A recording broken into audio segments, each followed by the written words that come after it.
Dintre dels drets i deures que tenim com a ciutadans, crec que és important participar en estudis com aquests, perquè ayuden a avançar y evolucionar. Y aquí entra la parte de Mentina como una potencial herramienta muy potente para ayudar a las personas a gestionar sus síntomas de depresión. Ha coincidit que jo he tingut durant aquests darrers mesos uns alts i baixos, i llavors he vist com l'aplicació feia un bon seguiment i anava fent les recomanacions que em feien falta a cada moment.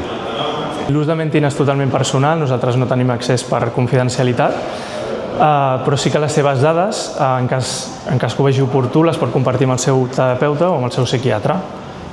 Es que actualmente hay como un boom de una oferta muy amplia, pero por desgracia mucha de esta oferta no está basada en evidencia. Y entonces la diferencia con Mentina son dos cosas. Uno, que está desarrollado por expertos internacionales, por lo cual todos los consejos que da están como basados en la evidencia, y creo que se ha visto que la IA aún no tiene seguridad de saber que los consejos están bien basados.